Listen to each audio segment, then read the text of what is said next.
Well, welcome back. Day two. Hopefully, we've got a great chance to try some of that math, to bring it back, see how these work. Maybe they're not some things you've worked with before in terms of the metric system or thought about them. I know there's stuff that you probably have seen some equivalent to in math, like variables, x's and y's.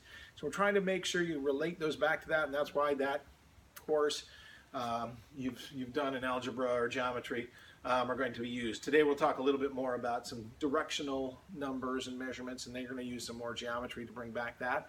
So yesterday and today we're going to try to bring back that math that we use as the best we can. We'll support you with a lot of practice to see if you're getting the hang of these, and then I'll give you some problems from the back of the book to keep working these. Now today's topic, which is directional measurements. Doesn't have a segment in the book, which I'm a little disappointed, because in almost all the diagrams of the book, they do show arrows for motion and things like that. So I'm going to try to explain these the best we can to support when we'll use those, and when we get into chapter 2, as early as even tomorrow, that you will have that as a background and you feel comfortable. And so we'll continue to go on through that way. But let me know as you work if you want more problems in that nature, to break them down into something that you can practice. I'm happy. I've got other materials for that. But the first thing I want to talk about today, though, are directional measurements. So measurements that have directions are a little different. Maybe if I drove home today, I'd say I'm going at 55 miles an hour to get to my house. Okay, the real truth is I'd probably drive about 80 because it's Dallas. I know in Southern California or even mid-California, that might be the fastest because it's almost always like 5 or 10 miles an hour. But in Dallas, I think if I go home at the right time, I can get up to sort of passing speeds, which is what most people are going to use. Unfortunately, that's a size. Or if I'm driving on the streets, it might be 20, 30 miles an hour. Those are scalar numbers. Scalar numbers are just observations that have a magnitude, and they will still have a unit, miles an hour or meters per second. But if I now say I'm going to drive home at 50 or 60 miles an hour and it's north, that becomes a vector. A vector includes information about direction. Measurement that has both size and direction then is a vector number. 50 miles an hour east can be written by usually an arrow. A lot of times we'll put the variable that's underneath it, like, hey, that's velocity, and so we'll put a V under there. Variable letters like X's and Y's or V's that stand for that kind of measurement will typically be written in bold, and if they can by handwriting put an arrow over the top, that's how they differentiate them from those that aren't direction based. So you see something in bold or a little arrow on top of them, they're vectors, and they're telling you both the size of that measurement and the number. Now you can also just write underneath here the actual number, 50 for 50 miles an hour. And if you do that, once you set the size for this to be 50, then any other arrow, let's say, hey, there's another person drives by at 100, that arrow has to be twice that size. So once you set the scale for those, you'll determine all the rest of the arrows have to be proportionally larger or smaller based on that number. Now, if we're going to add vectors, you can do that, just like we were learning how to add the metric units and the size 10 to those and the accuracy, how that gets carried when you add and subtract and multiply and divide. We're going to learn about vectors and how to add those. If you were taking a vector and you wanted to, for instance, talk about a plane that's flying towards you at 100 miles an hour, okay, but there's a wind that's blowing in the perpendicular direction, maybe at 50 miles an hour, then what happens to the plane? It ends up flying towards you, but then it starts to go because the air and that motion cause that plane to go in a different direction. The way they add is taking the head of the one motion, or the one direction of the unit you're measuring, and you just put it on the tail of the other kind of descriptor, like I said, the east-west motion. So you would get a motion that ends up looking like this airplane here.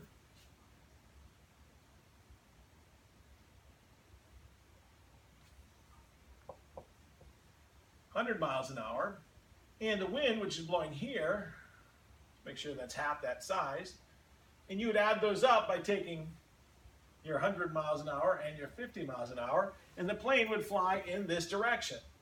I mean, it'd be facing forward, but the motion of it would be traveling this direction. That is the addition of those two motions. That's called the resultant. So when you add two directional measurements, they have a product called an addition that's called the resultant. Let's take this example, and you can see Camille walks 140 meters to go to Starbucks, picks up a coffee, then heads to her friends 120 meters down to the right, and then she finishes by getting the both of them to go down to yoga, or taekwondo, or whatever it is that she likes, and stops here. How far is she from her apartment? Well, the answer is got from adding these three measurements and coming up with the tail of the original vector to the head of the last vector she traveled is the answer. D is that answer. So A plus B plus C equals the distance. Now, how do you add those? That's the way you do it graphically, is you just take the head and put them on the tail, like I did for this plane here, okay? But there are mathematical ways to do those too, and the first two rules are parallel vectors, if they're in the same direction or in opposite direction, but they're still parallel, can just be added numerically. So, for instance, this 3 vector and this 1 vector add up to a 4 vector. Or in here, if they have a negative in front, that just means an arrow in the opposite direction, so a 3 vector, and then coming back 4, will end up being back 1 from the original position. That's how those add.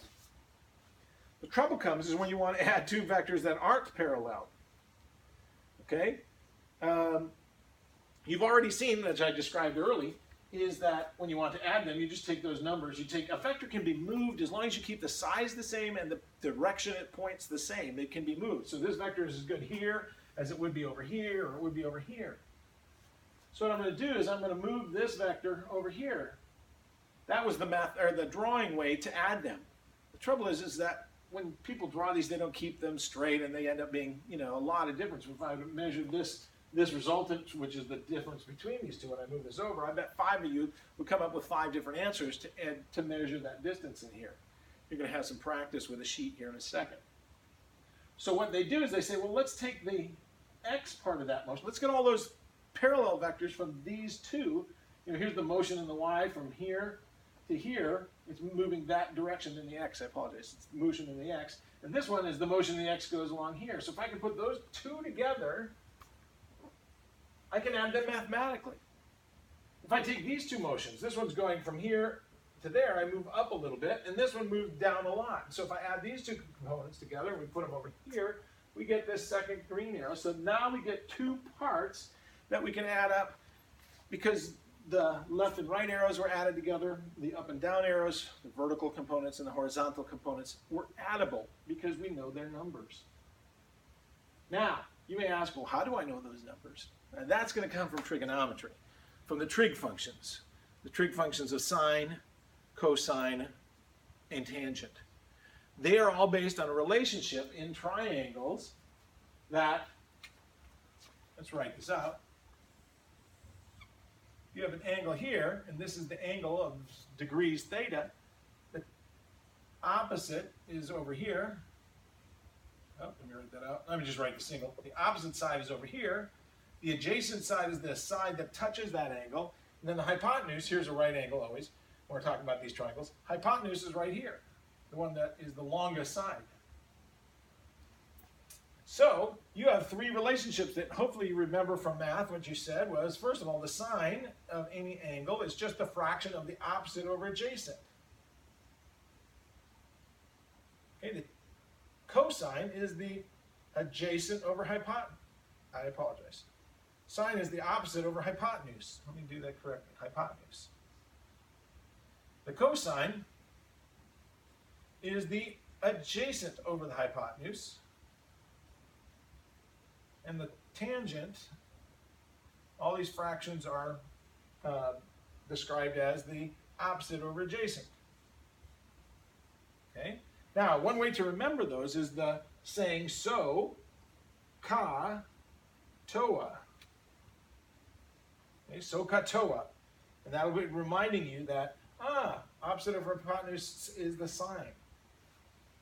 What's cool is that the x part of any vector, you know, the part that goes along the x-axis from wherever you drew the vector, the portion that's in the horizontal, is always related with cosine. So the x always goes with cosine. The y portion over here is always related to sine. So if you took the length of the vector times the cosine of whatever angle it is from the x, you know, the positive x-axis, measure the angle from the positive x-axis, and you tell it times the length of that vector, you're going to get what portion is in the x. So the cosine always goes with the x. And here's one way you can remember that. I'll say it once. I won't belabor it. But cos x goes together. Cos x goes together. Cosine always goes with x. All right? So cosine is times the variable will give you the x portion of that movement. The y sounds like, why am I doing this? Oh, I hate this. No, it's whining. And whining sounds like sine. Sine and y go together. So if I want to know the y portion of any vector, I take this length, 5 meters, times the sine of 20, and that gives me this portion. Okay, so I've tried to put these in color for you in the notes. But if I want to know the x portion, I take 5 times the cosine of the angle it is to the x-axis, that's 4.7. And the y portion is 5 times sine of 20, and that's 1.7. Okay? If I know those two, like we said, now I can go back to this example, and I can add those two up. I have 4.7 and 1.7, and I'll know what the two horizontal movements added are. I can do the same thing with the y, where I add the y, which is 1.7, and I'm going to add the y from this one, which is 2.6. Okay, I'm going to add those two up, and I'll come up with a resultant, and that's what this bottom part is in B. Once you know those two components, and here's the general rule. I want you, these two in boxes are, the two in boxes are important. So if you want to get the x portion of any vector, you just take the length of that vector times the cosine of the angle. Now the trouble is I've got these two green arrows. That's what the total of both these motions were in the up and down, and what's the total in the left and right motion. I've tried to keep the same colors for gold in the horizontal and silver up and down, so that you can say, now I have to add these back up through another relationship.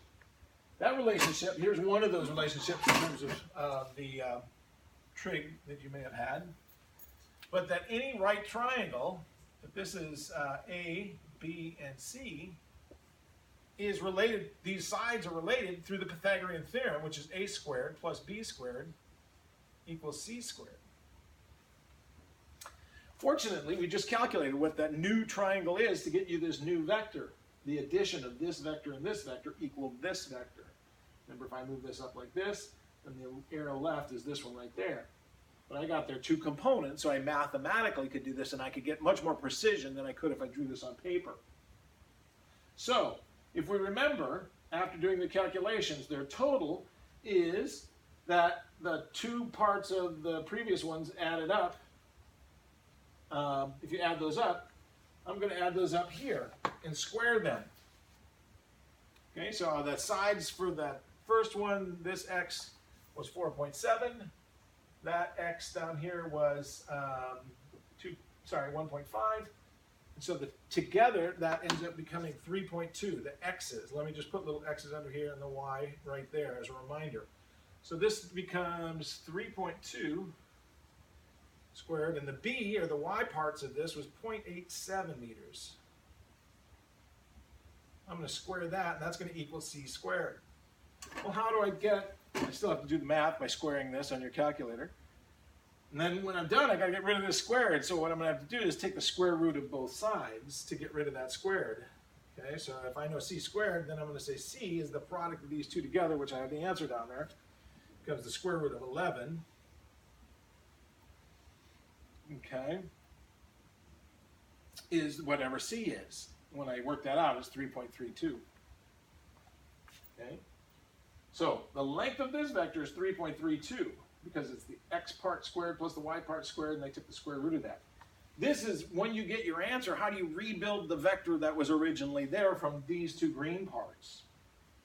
Square the x part that you came up with, square the y part you came up with, take the square root of it, and you get the length of that vector. The last piece is, where is that arrow pointing, that angle from here downwards? Okay, just like the slope is the y part over the x part, if you've ever heard rise over run. Well, when you're doing the tangent, if you remember this one, the tangent of this angle is the rise, which is the opposite side, this y side, over the run, which is the a side. So the tangent of this angle, to figure out where it is, I probably should have written these the other way, I'm realizing, is that I will take the opposite side over the adjacent side and divide those out. Okay, so I take that 0.87, which is the total of these gold ones, and the total of the silver ones. The y portion is 0.87, and the x portion is 3.2. So it's y over x, 0.87 over 3.2. I get a fraction, and if I want to get rid of that tangent, I'm going to have to change those numbers. This tangent should be on this side. I'll get that right for tomorrow when the notes are there. So this tangent of this angle is the y part over the x part, and then to get rid of tangent, I have to inverse tangent it on your calculator. It's tangent to the -1. So I take the fraction of the y part over the x part, and we'll do the inverse tangent and get that angle. That answer's right, but I'll change those on the notes before they get posted. So if you want to take and build the x parts and the y parts, that's the first part of today's worksheet. Once you've got the x parts and the y parts, you can rebuild the total of two vectors by putting the components. Okay, so you're going to get a little more time than yesterday's, because yesterday was kind of a run through. Today I want you to focus just on vectors, and that's the worksheet that you're going to have. I will have the answers underneath so you can compare those, and we'll have a little bit of time to work together on that.